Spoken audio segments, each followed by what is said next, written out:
Você trabalha com gestão de projetos, que eu sei.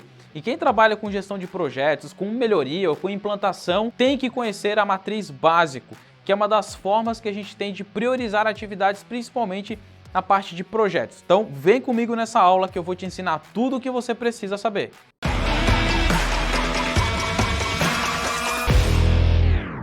A matriz básico. Essa matriz aqui também é muito importante para a gente fazer priorização, principalmente para priorização de projetos. Essa ferramenta ela tem mais critérios, ela é um pouquinho maior, então ela é interessante para a gente desenvolver projetos, ou seja, para solução, para atividades que são maiores, tá? Que não são tanto do nosso cotidiano, que vão precisar aí talvez de um orçamento, de fazer alguma coisa um pouco maior. Então vamos agora começar pelos critérios da metodologia do básico. Básico, né, como a gente já consegue ver, é porque cada critério vai dar origem a uma letra, tá? Então a gente tem o B, o A, o S, o I, o C e o O. Cada um dessas letras, ela vai ser um critério que a gente vai ter que analisar dentro da nossa metodologia. Primeiro critério é o benefício. Qual o benefício que isso traz, tá? Qual é o ganho que isso traz para a empresa? A abrangência. É a taxa de pessoas que vão ser beneficiadas com a implementação dessa atividade. S, satisfação. É a taxa de pessoas satisfeitas com a implementação de atividade. Investimento. Quais são os recursos necessários? O que eu preciso de recurso para poder desenvolver ou implantar essa atividade, essa solução. Interessante que quando eu falo de recursos, é interessante que você já pense recursos na palavra mais geral, tá? Então eu tenho recurso financeiro, pessoas, máquinas, equipamentos, tecnologias, software, know-how, conhecimento, tudo isso são recursos, tudo isso são os inputs que eu preciso ter ali de recurso para que eu possa implementar esse projeto. C, cliente, qual que é o impacto que isso tem no meu cliente? E O, operação, qual a facilidade que eu tenho de implantação? Então agora que a gente já passou todos os critérios, novamente agora a gente precisa dar peso, nota para cada um desses critérios. Então vamos começar lá pelo benefício. A gente vai dar uma nota de 1 até 5 para os ganhos que a implementação desse projeto, dessa atividade, vai trazer para a nossa empresa. Então vamos lá. Nota 5.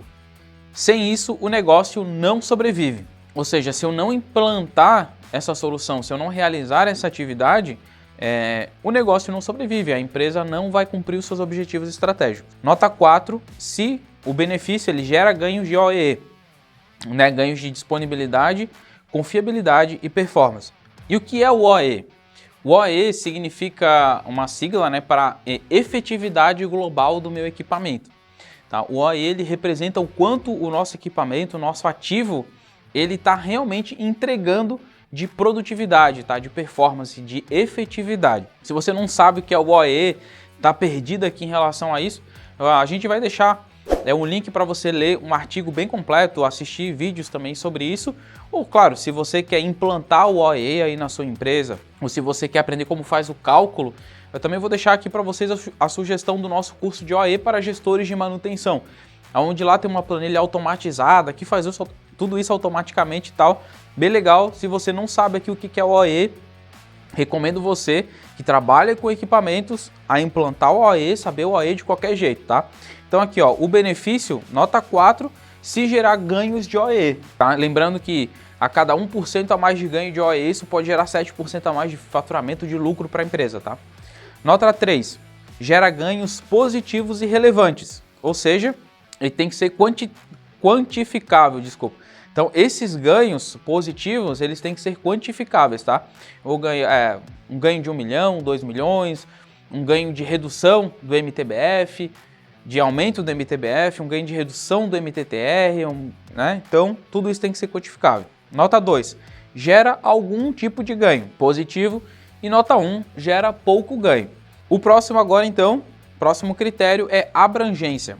É a taxa de pessoas que vão ser beneficiadas. Então, por exemplo, vai receber nota 5 se essa ação, né, se essa atividade, ela impactar entre 70% a 100% da empresa, nota 4 de 40% a 70%, Nota 3, de 20% a 40%, né, dos colaboradores, dos beneficiados, das pessoas que trabalham dentro da empresa. Nota 2, de 5% a 20%. E nota 1, abaixo de 1%. O próximo critério vai ser a satisfação, a taxa de pessoas que ficaram, né, que vão ficar mais satisfeitas, mais engajadas se a gente colocar essa ação em prática. Então vai ser nota 5, pessoas satisfeitas e com aumento do engajamento. Nota 4, melhora claramente o dia a dia de trabalho dos colaboradores, então estão gerando um ganho de trabalho. A satisfação pode ser percebida pelos colegas, então todo mundo começa, poxa, que legal, esse negócio que foi implantado, melhorou e tal, muito bom, tá melhor de trabalhar. Nota 2, existe satisfação, apesar de ser difícil de medir, né, ou de sentir isso no dia a dia. Você sabe que teve, mas ninguém liga muito para isso, então tá lá uma nota 2. E nota 1, baixa satisfação, porém, de alguma forma isso ajuda. Então, as pessoas, né, não gostaram, não ligaram muito, não impactou tão positivamente assim, mas a gente sabe que trouxe um benefício. Então, isso aí é nota 1. Próximo critério é investimento. Quais recursos vão ser necessários para a implantação dessa atividade? Nota 5.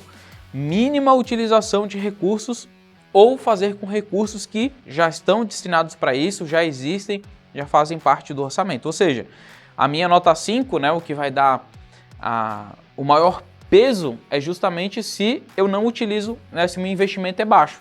Então, se meu investimento é baixo, isso vai me trazer um retorno muito grande, por isso que é nota 5.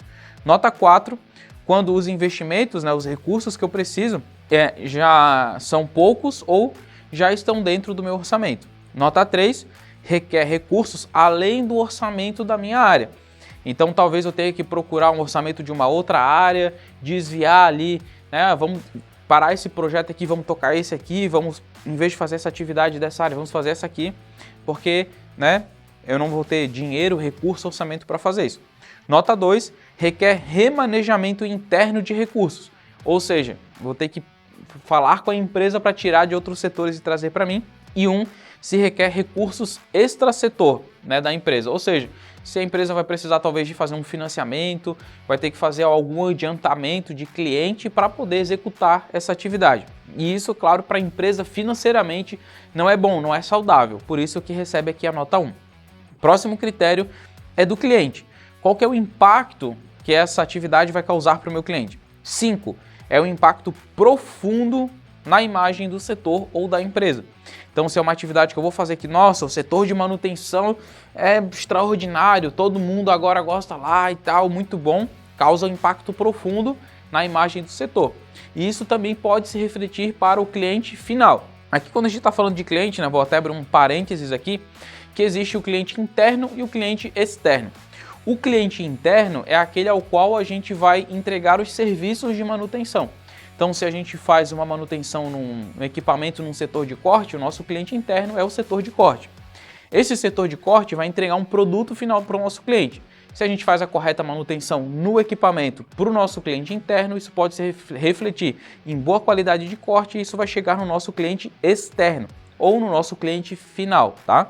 Então, quando a gente está falando do impacto para o cliente, nós que trabalhamos na área de manutenção, na área de produção, quando a gente está fazendo essa priorização de atividades, saber o quanto isso vai impactar para quem a gente vai estar entregando o serviço é muito importante, tá?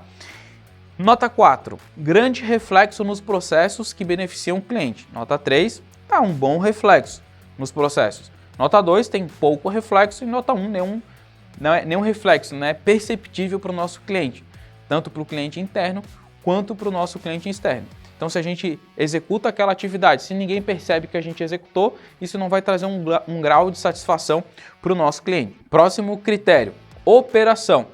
Ou seja, qual que é a facilidade que eu tenho para implementação desse meu projeto, dessa minha atividade. 5. Existe tudo o que é preciso para eu executar, ou seja, é fácil de fazer, né? Se eu já tenho tudo, vai ganhar nota 5. Nota 4. Talvez tenha necessidade de terceiros para poder fazer essa atividade e há terceiros. Então eu posso contratar uma empresa que consegue realizar essa atividade, ou eu posso contratar um fornecedor que consegue me fornecer o que é necessário. Então eu preciso e existe isso no mercado, tá? 3. A necessidade de know-how de terceiros. Então, além de eu ter que contratar, às vezes eu preciso que terceiros tenham know-how para fazer isso. talvez uma consultoria, talvez um treinamento primeiro para eu poder implementar esse projeto. Nota 2, difícil e exige mudança de cultura na empresa. Então aqui no caso a implementação é difícil porque eu tenho que mudar a cultura da empresa. A gente sabe que mudança cultural é algo que leva muito tempo e requer muito investimento. E nível 1, né, nota 1, muito difícil porque há excessos de limitações. Às vezes eu não tenho know-how e não tenho como contratar a pessoa que tem know-how. Às vezes eu preciso de um fornecedor e não tenho fornecedor, sei lá, vou ter que achar um fornecedor externo, vou ter que importar peças, equipamentos, ninguém quer fazer, não tenho recurso. Então aqui nesse caso é difícil de fazer de botar essa ideia na prática, tá? E aí no final, aonde que a gente vai chegar? A gente vai chegar que a gente vai ter todos esses critérios, né, básicos aqui, B, A, S, I, O, I, C e O, e todos eles, como a gente viu, vai ter uma nota de 1 até 5. E agora o que é interessante? Nessa metodologia, para a gente achar a priorização, basta somar cada um desses critérios. Então aqui, ó, eu vou ter de 1 a 5, então vou ter aqui uma nota 1, mais 1, mais 1, mais 1, mais 1, mais 1. Eu vou ter esse somatório, vai ser a minha prioridade básica. Então eu vou chegar na minha escala de prioridade básica, tá? Aonde aqui eu tenho, se eu somo tudo 1, vai dar no mínimo 6, e se eu somo tudo 5, vai dar no máximo 30. Então a minha escala vai de 6 até 30. Então se eu tenho uma atividade que recebe nota 30, ela tem máxima prioridade. Se eu tenho uma atividade que recebe nota 6, ela vai ter baixa prioridade, tá? Vamos botar isso então aqui na prática agora, para que a gente possa entender melhor como que funciona essa metodologia. Aqui, ó, eu tenho a minha atividade, por exemplo, implantar a manutenção preditiva nos motores da máquina A, trocar o sistema de injeção da máquina B, fazer a reforma de uma oficina, realizar uma parada geral de manutenção durante 20 horas num determinado setor. Então, aqui, ó, pela definição da priorização básica, a gente vê que são atividades maiores. Atividades não são atividades apertar, retirar, botar, tá? São atividades que requerem recursos da empresa, atividades que requerem mais planejamento. Por isso que é interessante a gente entender qual que é o impacto que tudo isso vai causar na empresa. O benefício para o cliente, para a operação, para os recursos, para a satisfação, para quantas pessoas vão ser impactadas, porque afinal, né, se eu faço uma reforma de uma oficina, isso vai impactar várias pessoas, eu preciso de orçamento. Se eu preciso trocar um sistema de injeção de uma máquina que é gigantesca, de um trator, alguma coisa assim, eu preciso parar ele para poder fazer essa troca. Se eu parar, será que eu vou deixar de produzir? Eu vou deixar de fazer uma colheita? Eu vou deixar de estar minerando para poder parar essa máquina, para fazer essa troca? Então tudo isso eu preciso analisar e a priorização básica me ajuda para tudo isso, tá? Então vamos lá, o que eu preciso fazer agora?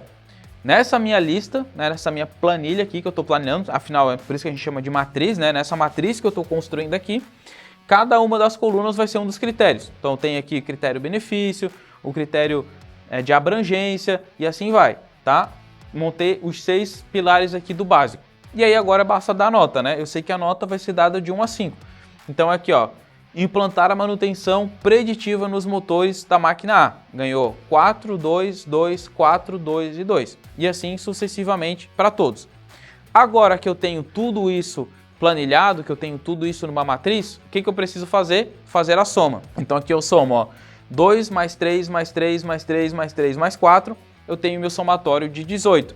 E como vocês podem ver, agora eu tenho uma escala, né, de calor aqui, onde eu tenho nota 26, 18, 17 e 16. E aí eu consigo então fazer o meu ranking. Então eu tenho o 26 é o que tem a maior nota. Logo, ele é o que vai me trazer os melhores benefícios. Essa é a que que vai me trazer a maior prioridade. Quando eu falo benefício talvez essa atividade aqui vai me trazer o maior benefício, impactar o maior número de pessoas, vai trazer satisfação para os colaboradores, vai impactar positivamente o meu cliente. Eu já tenho todos os recursos internalizados, o know-how, e é fácil de fazer porque eu já tenho as metodologias, já tenho as ferramentas. Então isso aqui vai me trazer um ganho muito grande. E é por isso que eu vou começar pela implementação desse, porque ele vai me trazer o maior resultado. Então aqui no meu caso, realizar uma parada geral de manutenção por 20 horas no setor X é o que vai me trazer maior resultado.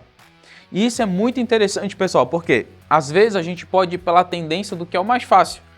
Ah, disso tudo aqui o mais fácil é, sei lá, eu implantar a manutenção preditiva. Tá, então eu vou logo pela preditiva porque é mais fácil. Pera aí, mas o que é mais importante para a empresa? O que vai trazer mais resultado, vai impactar mais pessoas, o que vai ser mais importante? Vai ser realizar uma parada de 20 horas. Mas pelo amor de Deus, como que eu vou parar o equipamento 20 horas? Aí você chega numa reunião com o PCP, uma reunião com a produção, e aí o pessoal fala, não vou parar, não, faz outras coisas que vocês têm para fazer, mas não posso parar. Agora você tem um critério, você tem um argumento técnico para sustentar a necessidade. Aí você pode falar o seguinte, olha, essa aqui é o que vai trazer o melhor benefício para a empresa. Não é eu que sou do setor de manutenção que estou falando que eu preciso parar porque eu quero trocar um parafuso. Cara, é porque isso aqui vai trazer benefício para a empresa, não é para a manutenção. Um dos grandes problemas da gente que trabalha com manutenção e operação é que às vezes a gente vai para essas reuniões com o pessoal e a gente acaba falando sempre de uma forma muito técnica. Eu preciso fazer a troca do não sei do que, tal, lá, porque é muito importante. Mas o que é isso? As pessoas não estão nem aí para saber o que é que tu vai trocar, o que vai ser consertado, por que isso é importante ou não. É só blá, blá, blá, blá, blá. Agora, se você chega com um critério, isso aqui é importante para a organização pelos critérios, vai trazer tanto de produtividade, vai trazer tanto de satisfação para o meu cliente, vai impactar X pessoas, tal. Daí muda, né, a forma como nós somos encarados, muda a forma como a gente consegue encaixar as atividades de manutenção. Então talvez a atividade que seria a mais difícil de convencer, como a gente está usando uma matriz, um critério técnico e a gente tem o suporte desse ser o mais importante, a gente consegue encaixar a execução desse projeto. Às vezes consegue até orçamento para isso. Muitas vezes um dos principais motivos que a gente sofre é a falta de orçamento. Não tem orçamento para fazer essa parada de 20 horas. Mas agora, se eu consigo provar isso tecnicamente, eu consigo fazer esse acordo. Eu consigo esse orçamento para que possa fazer essa atividade. Obrigado, pessoal, por terem ficado comigo até aqui em mais uma aula. Muito obrigado pela participação de todo mundo, pelos comentários que você deixou, pelo like. Não se esquece de se inscrever no nosso canal e também de curtir a gente nas nossas redes sociais. Um grande abraço e até o próximo vídeo.